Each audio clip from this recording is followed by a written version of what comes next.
dëgjuar Gjuzi Ferreri dhe Novembre, kënga e parë që ne vendosëm për t'ju përshëndetur të gjithë ju të cilët jeni duke na ndjekur, ndërkohë se sepate dhe nga vetë sigla tashmë ka ardhur momenti për të prezantuar edhe rubrikën e kurioziteteve ku edhe për ditën e sotme do t'japim lajmet dhe informacionet më të fundit që vijnë pikërisht nga bota e personazheve të njohur. Në fakt të flasim për një aktore shumë të famshme, bëhet fjalë për Angelina Jolie. Kemi folur shpesh herë për të, ka qenë pjesë e rubrikës tonë të kurioziteteve për shkak të kinematografisë, për shkak të filmave të cilët ajo ka realizuar, por shpesh herë edhe për shkak të jetës së saj private, duke pasur parasysh që është një prej aktoreve më të suksesshme të Hollywoodit, është një prej aktoreve e cila shet më shumë, në kuptimin që çdo lajm për të përbën kuriozitet mjaft të madh tek të gjithë fansat të cilët janë të shpërndarë në mbar botën.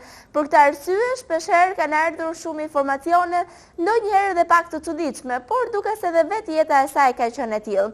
Në një biografi që është titulluar pikërisht mbi jetën dhe veprat e Angelina Jolies, duket se shumë informacione vinë dhe zbulohen ditë pas dite. Edhe vetë Angelina Jolie ka deklaruar se më përpara ka pasur një jetë e cila ka qenë e mbushur plot me aventura dhe çmendurira. Ka dashur gjithmonë që të zbulojë gjëra të reja, madje shpeshherë ka rënë pre e depresionit. Dhe kjo në fakt duket se nuk ka kaluar pa u vënë re dhe nga të gjithë studiuesit të cilët janë marrë me biografinë e saj. Studiues të cilët kanë realizuar edhe biografi të pa autorizuar edhe të Lady Dianës, të Tom Cruise apo edhe të Madonës. Sot ne këta aktore të famshme e shohim për kraj 6 fëmijëve të saj dhe bashkëshortit Brad Pitt, pavarësisht shumë fjalëve të cilët dalin në lidhje me thashatheme dhe me një krizë në marrëdhënien e tyre, duket se jeta e tyre vazhdon që të rrjedhë ditë pas dite dhe ata vazhdojnë që të jenë çifti në qendër të vëmendjes. Por, cila është më e reja e cila vjen pikërisht për jetën e Angelina Jolie? Pikërisht 10 vjet më parë, Angelina Jolie ka pasur një moment depresioni. Kështu ka shkruar pikërisht edhe autori i famshëm Andrew Morton në biografinë për sa i përket jetës së Angelina Jolies. Ajo ka dashur që të vrasë veten, por nuk kishte guximin e duhur për ta bërë këtë gjë. Dhe për këtë arsye ka paguar një vrasës me pagesë i cili duhet ta vriste, sepse vetë ajo nuk merrte guximin për të bërë diçka të tillë mbi veten e saj. Por në fakt nuk ja ka dalë dot, sepse këto kanë qenë thjesht momente depresioni dhe kështu që ajo ka arritur që t'i anashkalojë dhe në një farë mënyre të mendojë diçka tjetër për të mbushur idetë dhe mendimet për t'i ndryshuar ato. E në fakt ka zgjedhur pikërisht për të marrë leksione baterie dhe vetë ajo ka deklaruar se duke marrë leksione të tilla më ka ndihmuar që të heq nga mendja mendimet se duhet të vrisja veten time, nuk duhet isha më pjesë e kësaj bote. Besoj sinqerisht se ky instrument më ka shpëtuar, ka deklaruar kështu edhe vetë aktoria e famshme, por edhe mësuesi i këtij instrumenti, i cili duket se ka dhënë të tjera deklarata se ajo periudhë ka qenë mjaft e vështirë për jetën e aktores së famshme. Mes pasazheve të ndryshme është edhe fakti që emri i parë i aktores duhet të ishte Shiloh, i zgjedhur nga vetë babai i saj John, me të cilin ajo ka pasur një marrëdhënie të alternuar, por pikërisht erdhi emri i vajzës së saj, Shiloh, e cila duket se vazhdojnë që të jetë e lumtur edhe për krah fëmijëve të tjerë të cilët janë të adoptuar nga vende të ndryshme të botës. Dhe arsyeja që mori këtë emër është pikërisht nga dëshira e babait të saj për t'ia vendosur këtë emër Angelinës. Por duket se realizoi vetëm tek mbesatje. Për sa i përket marrëdhënies me babain, duket se ato kanë qenë vërtet të alternuara gjatë gjithë jetës, shpeshherë ka pasur shumë kriza në marrëdhënien e tyre, por shpeshherë ka pasur edhe çaste dashurie të cilët janë shprehur në filma të ndryshëm të cilët ata kanë realizuar së bashku.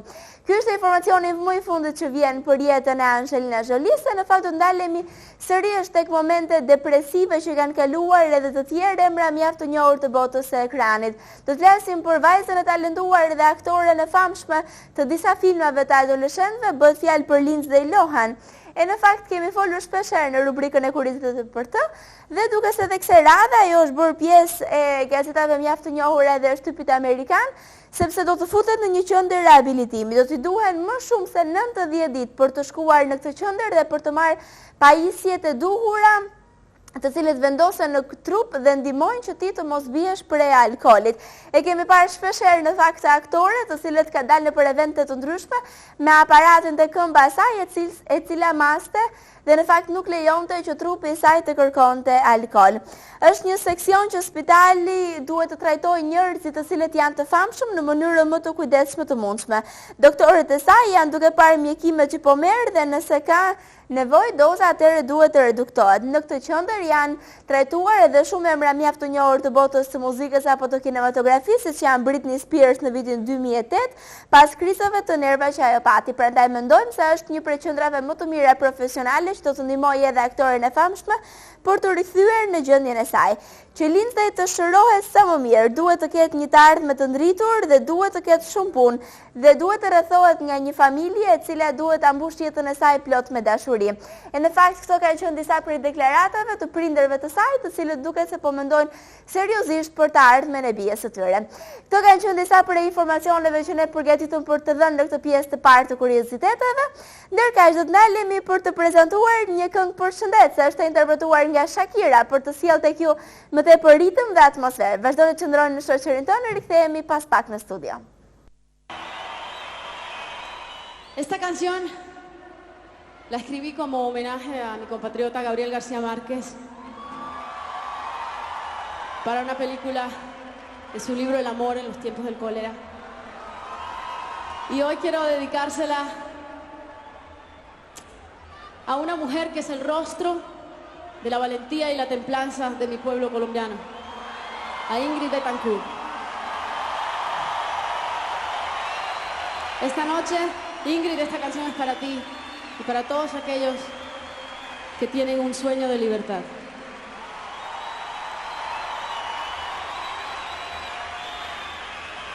Gracias. Jemi rikthyer sërish në studion e këtij programi, kemi transmetuar këngën e interpretuar nga Shakira, ndërkohë vazhdojmë që të jemi së bashku me ju për të prezantuar edhe të tjera rubrika përbërëse të këtij emisioni. Ju ftoj në këtë moment për të ndjekur shkëlqillat e gatimit edhe për ditën e sotme nëpërmjet rubrikës Si të gatuajmë dhe rikthehemi pas pak në studio.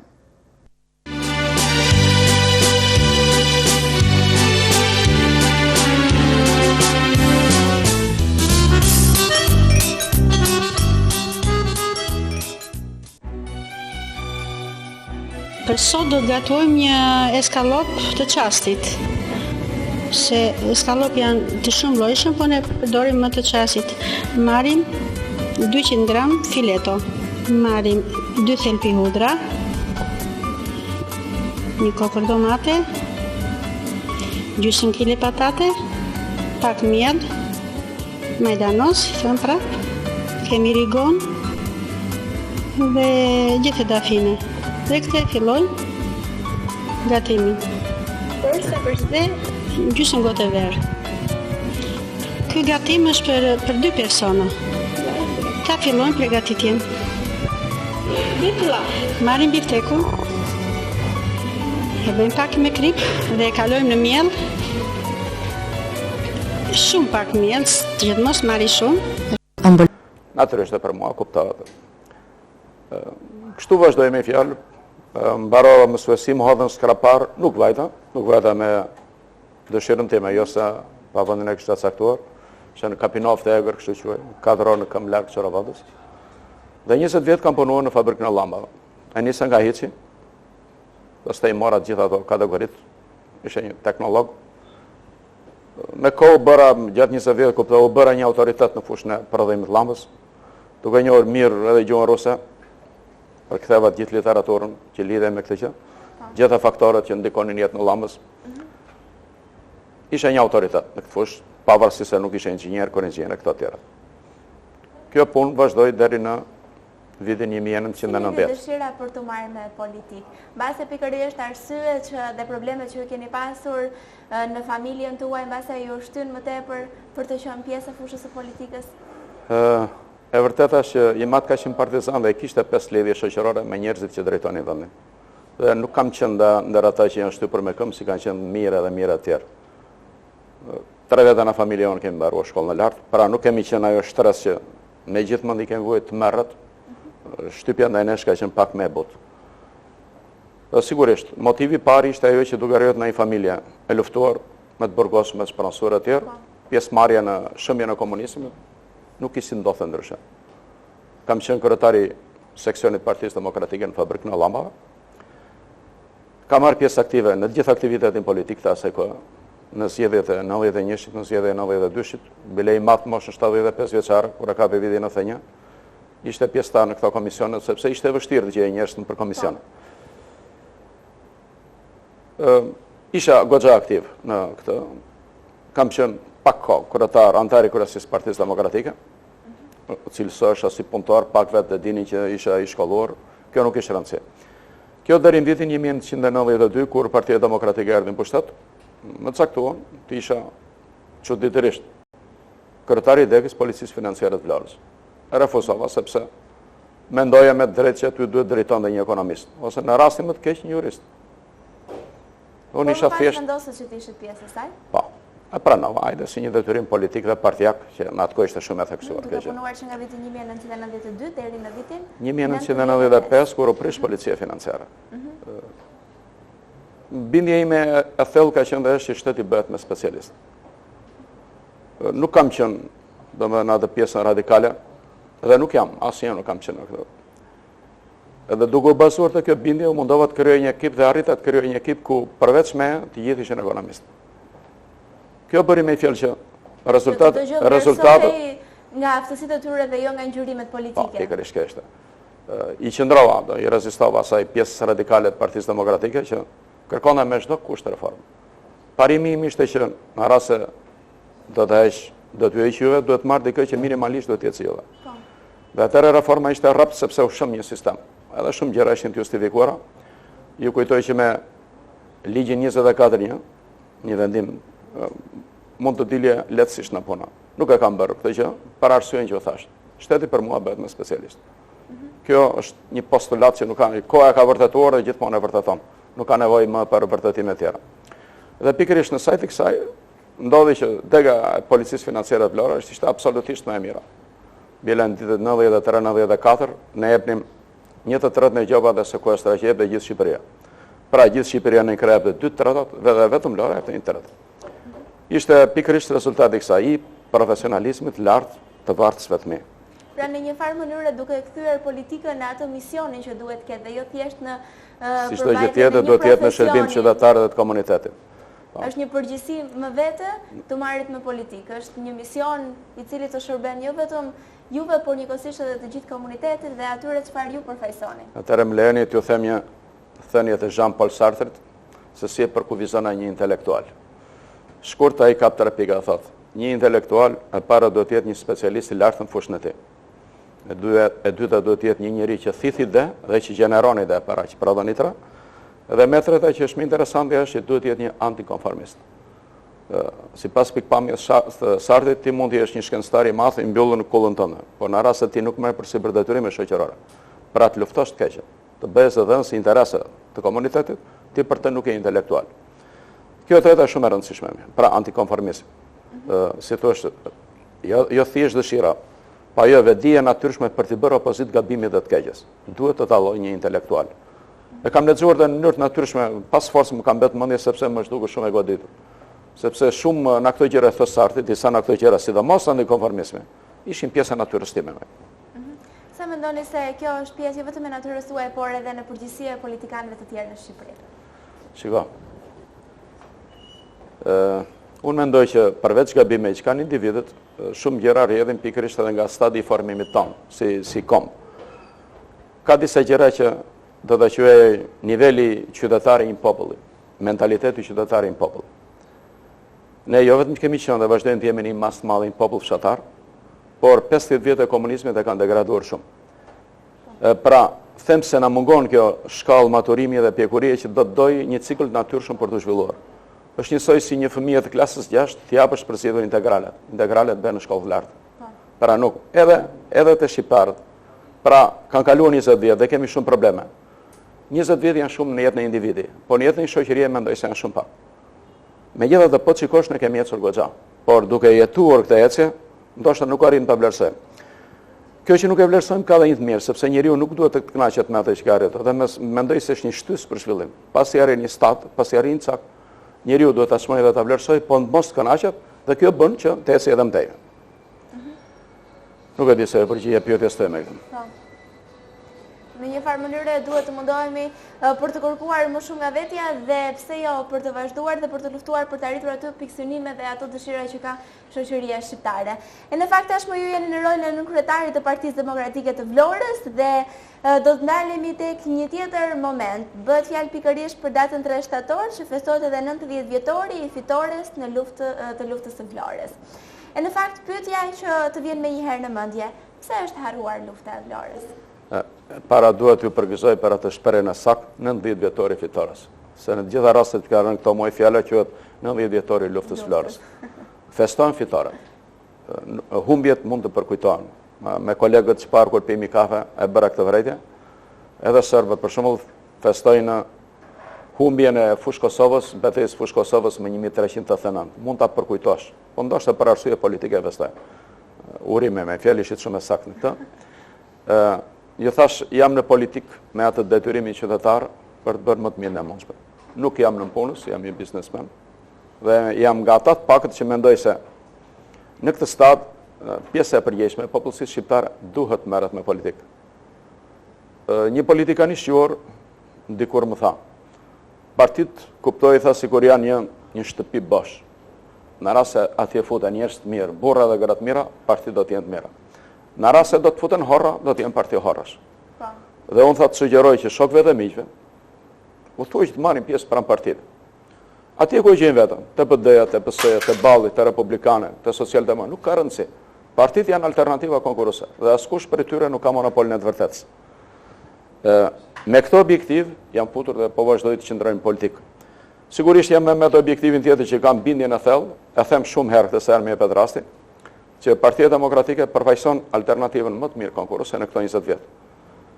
Ndoshta në gjithë historinë e shqiptarëve. Nuk duhet bëj politikë dhe të bëj avokatin e Partisë Demokratike, po është partia që udhëhoqi shëmin e komunizmit. Është partia që inicioi reformat e tregut, është partia që futi në vendin NATO dhe që shpresojmë së shpejti të jemi edhe kandidat për antar në Bashkimin Evropian. Më kujtohet në vitin 94 një Eurobarometri, ishte një sondazh që bënte BBC-ja. Dhe nga 12 pika merrej me vendet e lindjes, që sapo kishin në komunizmin, në 10 prej tyre Shqipëria për sa u përket reforma qëndronte në vend parë. Në 2 të tjera ishte një në vend 2 dhe një në vend 3.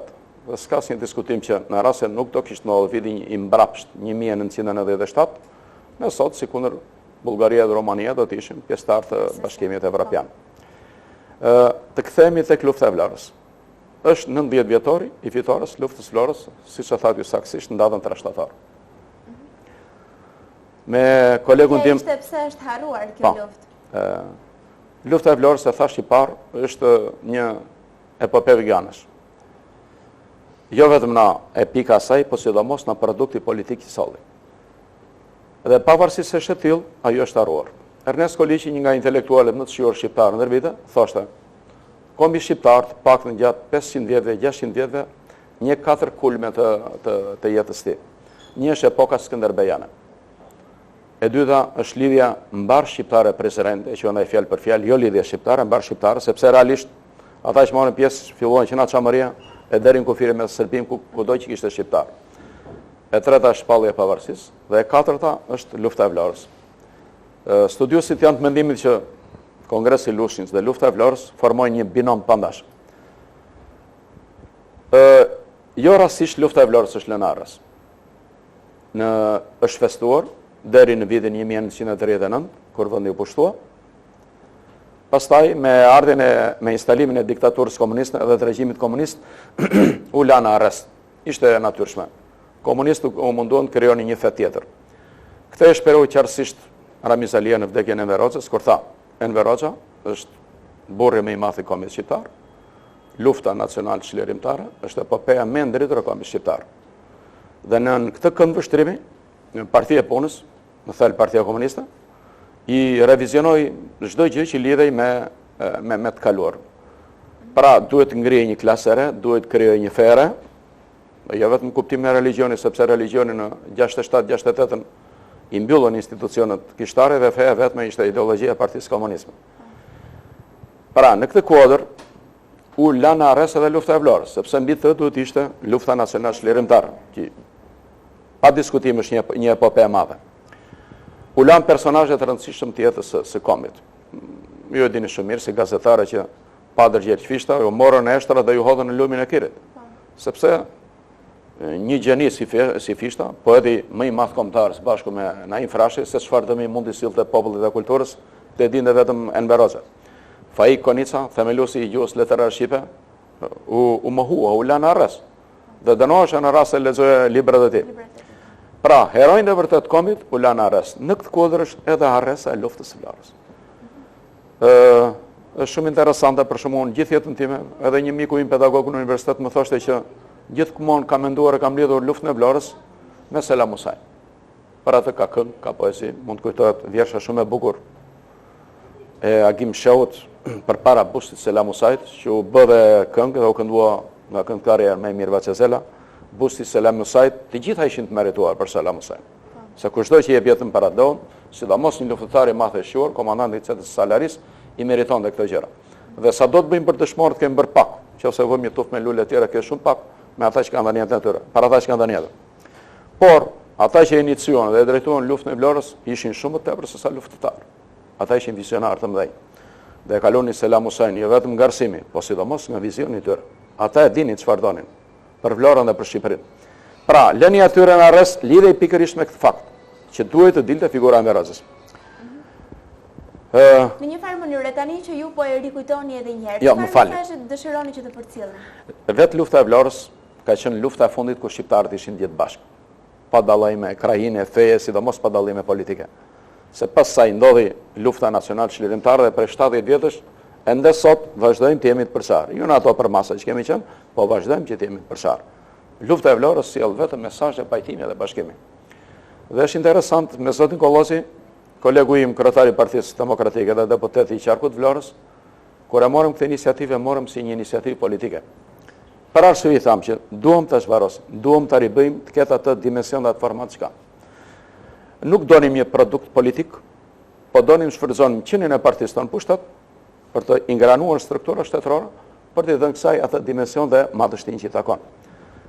Por shpejt u pa që njerëzit që ishin të interesuar që të festoj për vjetori i fitores luftës Vlorës, nuk ishin vetëm brenda PD-s, po ishin në të gjithë Vlorën, ndoshta në të gjithë Shqipërinë, të majtë të djathtë me parti pa parti. Kjo është ngjyrimeve politike, pra, diçka që i përket. Dhe kjo ishte një gjë e bukur që kjo nisi si një iniciativë politike dhe po vazhdon dhe kam bindjen e thellë do përfundoj si një aksion qytetar. Se natyrisht para se të jemi me PD-n dhe me PS-n, jemi qytetar. Dhe interesat e komunitetit dhe shoqërisë qëndrojnë mbi interesat e partive. E theksoj që nuk prisim një produkt politik, po nisëm thjesht si qytetar dhe të shfrytëzonim qenien e partisë tonë në pushtet. Pra kjo nisëm është mirëpritur. Kjo nisëm është mirëpritur. Ne e shfrytëzuam atë të qenet në pushtet. Unë jam takuar personalisht edhe me kryeministin Berisha. Jam takuar me zotin Arben Imami, sepse përderisa bëhet fjalë për një luftë natyrisht do mbështeteshim tek ministri i Mbrojtjes, me sekretarin e përgjithshëm të presidentës Aleksandr Floko. Në gazetën Shqip, kryeredaktori i cilës është vlonjat Aleksandr Qipa, i biri i poetit shqipo Lefter Qipa, na është dhënë një faqe ku janë bërë 2 shkrime për luftën e Vlorës dhe kjo do vazhdojë deri në shtator. Pra, pikërisht sepse me mira të tjerë kishin ndjesin tonë, edhe pikpamjen tonë për luftën e Vlorës, ndodhi kjo që ndodhi. Lufta e Vlorës vërtet është një gjë epike. Më kujtohet në atë memorandumin, në ultimatumin që Komiteti i Mbrojtjes Kombëtare i drejtori general Piacentinit ishin shkruar. Ne jemi të ndërgjegjshëm që nuk mund të mposhtim një fuqi botërore me 40 milion banor. Por dhe ju të jeni të bindur që askush nuk na ndalon të vdesim për të mbrojtur lirinë e vendit tonë. Duket patetike, po realisht kur u la me gjak dhe provua që e kishin seriozisht, është me gjithmonë një thënie madhështore. Lufta e Vlorës ose iniciativa, si thuash, që ne morëm për të festuar këtë përvjetor fitores, ka filluar më përpara se sa unë e zoti Kollozi ta nisim. Është pjesë e atij aksioni politik, më tepër qytetar se sa politik, për të ribërë historinë, për të ribërë atë që thamë që ngjarjet e mëdha të formatohen ashtu si duhet. që ata që mohuan, në rast se janë mohuar në mënyrë pa drejtë të ngrihen në piedestalin që u takon. Kjo ka filluar që në vitin 92 kur pjesa e përgjegjshme e inteligjencës shqiptare, pjesa më e përgjegjshme, do thosha, filloi ta ribënte historinë.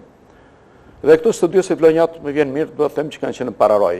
Përmend librin e Enverve Mishës për Justin Lepenicën, komandanti i forcat ballit, i cili nuk hodhi asnjë armë kundër partizanëve, por tërë jetën luftoi kundër italianëve dhe u vra me armë në dorë kundër italianëve. Është një monografi që ka të bëjë pikërisht me luftën e Vlorës, emblema një epopeja. Profesor doktor Bardosh Gaça ka bërë 2 monografi, një për një kryetarin e Bashkisë Vlorës Ilyas Afdullahi dhe një për Osman Axhiun, kryetari i Komitetit Mbretëria e Vlorës. Vilhelm Vranari, që më duket ka qenë prezant edhe në studion tuaj, ka bërë një përpjekje shumë serioze për të paraqitur artistikisht jetën e familjeve të mëdha të Vlorës në atë një tentativë që duhet vlerësuar seriozisht. Pra emrat të cilët duhet të mbeten të pavdekshme, sepse kjo gjë po ndodh edhe në Fier me Kadri Bejt Sakranit, bërë në një mjek mallakastriot, me Said Toptani, me figura të tjera që kanë qenë pjesë e rëndësishme e historisë së Shqipërisë. Madhështia e luftës Vlorës qëndron në faktin që Ismail Kaderej që në vitin 1913, vitin mbrapsht i shqiptarëve, po nuk ishte vetëm vitin 1913. Vazhdoi që nga vitin 1913 deri në vitin 1920, kur Shqipëria njohu luftën ballkanike më 13-ën, luftën e parë botërore, u bë shesh luftimi, praktikisht u pushtua Malazes, pushtuan Shkodrën dhe veri unë serbët erën deri në Lushnjë, grekët pushtuan gjithë jugun e Shqipërisë, italianët pushtuan Vlorën te Pelenën deri në kufi me lumin Vjasa. Po të shikosh se cilët ishin kundërshtarët e Shqipërisë në vitin 1919. Margaret Macmillan, mbesa e kryeministrit angles David Lloyd George, që ishte kryetari i konferencës së paqes në Paris më 1919, thotë që prezantimi i delegacionit shqiptar ishte mizerabël. Domethënë shqiptarët nuk ishin në qeveri sepse u vra dhe sa pas Toptani kishin një qeveri kukull. Ishin pa qeveri, ishin pa ushtri, ishin pa administrat, pa të gjitha. Dhe përveç traktatit fshet Londrës, ku fuqitë e mëdha ftuan Italinë, sulmonte Austrinë dhe në këmbim i jepnin territore austriake, si kundër ndodhi që mori Tiroli, mori Triestin, i jepnin dhe Hinterlandin e Vlorës.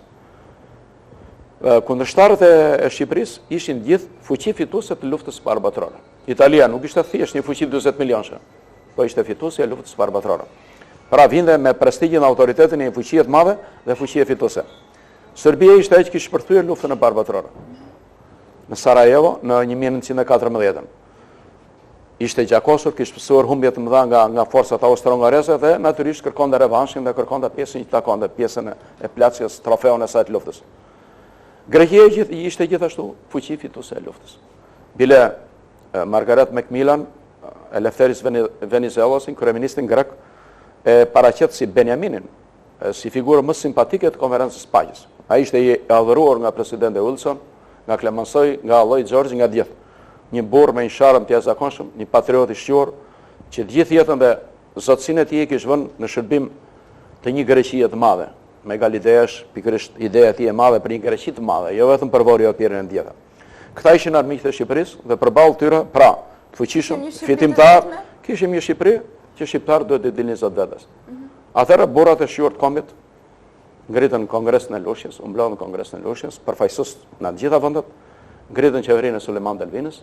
Pra kishte një mekanizëm politik për të thënë botës, ka qeveri. Një qeveri të zgjedhur në mënyrë të ligjshme, me votat me pjesëmarrjen e gjithë trave të Shqipërisë. Po ndërkohë Vlora mbetej e pushtuar. Atëherë me forcën e armëve dhe jo vetëm vlonjatët, sepse lufta e Vlorës ishte shumë më e gjerë se sa lufta e vlonjatëve. Vlonjatët ishin forca kryesore Godica, po tu kish Fjerak, Mallakastriot, Gjirokastrit, Tepelenas, Skraparllin, Kolonjar, përveç ndihmave të mëdha me fjalë që vinin nga i gjithë vendi, në arë, në materiale, në të gjitha. Nga Boston i erdhin 155 në Shtetet Bashkuara të Amerikës, luftëtar, dhe kompozitori Thoman Ashi kompozoi këngën një nga këngët më të bukura patriotike, Vlora Vlora, e cila vazhdon të mbetet në elitën e këngëve më të bukura patriotike. Pra gjithë Shqipëria ishte në Vlorë. Ishte dilema, e kujt është Vlora? Kjo përkthej pastaj çdo të bëhet me Shqipërinë. Pra vendosin në Vlorë, e kujt është Vlora? Sepse planet e fuqive të mëdha parashikonin në konferencën e paqes si ishte në agjendën e bisedimit së optimit të Shqipërisë midis fuqive këtyre tre fuqive fituese i tham. Te libri Ago Agajt për luftën e Vlorës ka 4 vargje shumë të thjeshta, naive, po shumë të bukura. Të shkruar nga një poet anonim popullor që thash: Krishti është i Perëndis, Vlora është e Shqipërisë. Muhamedi është i Zotit, Vlora është e Kastriot. Bet fjalë për profetin Muhamet. Pra, vargje shumë të thjeshta, po shumë. Këtë dilemë, e kujt është Vlora? E kujt është Vlora? Vlonjatët dhe shqiptarët e zgjidhen në favor të Shqipërisë. Dhe këtu, te ky produkt politik, do thosha, është më tepër se sa te pika e luftës Vlorës, është madhështia e luftës Vlorës dhe atyre burrave që iniciuan, që e çuan dhe e mbaruan me fitar. Qysh atëra, integriteti territorial i Shqipërisë nuk është cënuar. Pra na viti 1920 e deri në 2010 kanë kaluar 90 vjet, nuk ka pas asnjë përpjekje serioze për ta cënuar territorin shqiptar. Po të përjashtojmë mbarim të luftës së dytë botërore në konferencën e paqes po në Paris, më 1946, pretendimet e Greqisë për të marrë jugën e Shqipërisë. Por atëherë Enver Hoxha, vendi që kishte 70.000 luftëtar, plus që kishte suport politik në pas Stalinin, i cili kishte modeluar Evropën e 50 vjetëve që do të vinë. Kështu që pretendimet greke eran shpejt. Mbështetja jugoslave dhe sovjetike bën që ta anullojë. Po më 1920 ishte krejt e kundërta. Pra, Shqipëria njohu varfërinë, fukarallëkun, njohu diktaturën komuniste, burgjet, persekutimin, një varfëri ekstreme, që ndoshta vazhdojmë, edhe sot vazhdojmë të jemi kobi më i varfër i Evropës, por asnjëherë cënim të territorit shqiptar. Ne që jetojmë sot, dhe ata që do të vinë, domethënë, e kanë këtë privilegj pikërisht në sajtat luftëtarëve të luftës Vlorës. Dhe kjo është jo pak, kjo është shumë për Shqipërinë.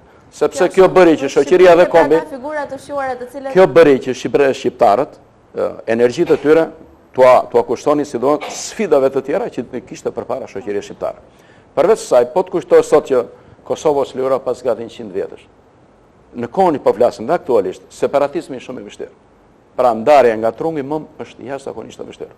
Për fat mirë, interesat strategjike amerikane u puqin me interesat tona kombëtare dhe Kosova ose Lira. Por po shikosh shumë padrejtësi luftës parë, luftës dytë ende nuk janë korrigjuar. Përse kundërshton Romania njëjën e pavarësisë Kosovës? Sepse Transilvania është hungareze. Po Serbia jo vetëm sepse ju shkëput Kosovë, po ka marrë Vojvodini që gjithashtu është hungareze. Spanja nuk e njeh Kosovën, sepse baskët kërkojnë të shkëputin. Pra, në rast se nuk do kishte qenë lufta e Vlorës, shoqëria shqiptare dhe populli shqiptar patë për orfare do ishim katandisur si kurd, të ndarë në 4-5 shtete, qytetarë të dorës 5 dhe pa të drejtat e. Këtu qëndron një nga madhështitë e luftës Vlorës dhe të atyre burrave që e bën dhe që e inicion dhe përfundon me suksesat.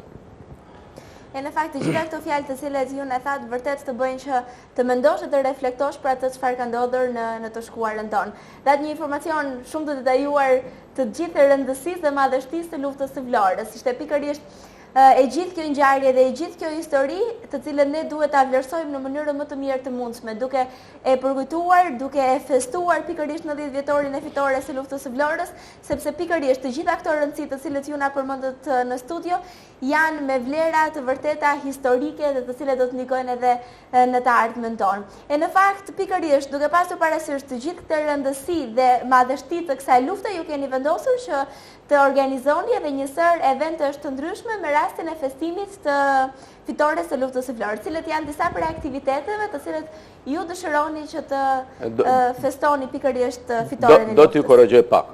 Festimin në rang shtetëror nuk mund ta bëjnë individ, qofshin këta dhe deputet. Dhe ne jemi përpjekur. Qëllimi ynë i parë është që të sensibilizohet opinioni për rëndësinë dhe madhështinë e luftës së Vlorës dhe të personazheve të saj. Për të sensibilizuar, kjo duhet të organizohen evente të ndryshme të cilët duhet ta përcjellin këtë mesazh. Unë ju thash, është hapur në Gazetën Shqip një faqe që në mënyrë të përjashtme boton shkrime nga penat më të njohura, deri te drejtori i Institutit të Historisë, edhe personalitetet të tjera. U promovua me madhështi libri i Enver Memishës për luftën e Vlorës dhe në kuadër edhe një tjetër persekutori, Reshat Karipës, që ishte në formë artistike për luftën e klasave, sekreti i varit vetmor. Vazhdon për televizionet lokale, prezantimi i luftës Vlorës, pjesës cilës është edhe ardhja ime këtu. Ai mori shpirtin. Çfarë duam të bëjmë konkretisht? Jemi në fazën e bisedimeve që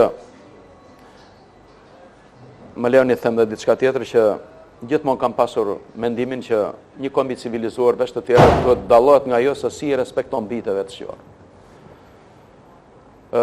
Ne kemi propozuar zotit Arben Imami një listë me 88 luftëtar, ku janë të 12 anëtar të Komitetit për mbrojtjen e luftës Florës, komandante e brigada, po që brigada ato që përmbledhin disa çeta, dhe gjithë komandante çeta, të cilët duhet të dekorohen. Duke filluar me Osmanaxhiun e kemi propozuar që të jetë ndër i kombit, dhe të tjerët medalje arte shqiponjës, komandant të mëdhenj, dhe të tjerët me medaljen e mirënjohjes.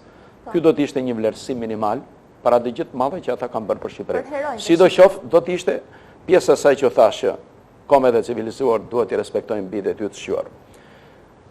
Një miku im që kishte qenë në Danimark para një muaji i kishte bërë përshtypje që të gjithë njerëzit e shquar Danimarkës kishin monumente për bronz, shtatore, buste të gjitha. Dhe ishte shastisur fare kur një 37 vjeçar, që ishte 37 vjeçar në vitin 2010, kishte një monument të tillë. Çështja ishte e thjeshtë. Ky 37 vjeçar ishte fituesi një Nobeli.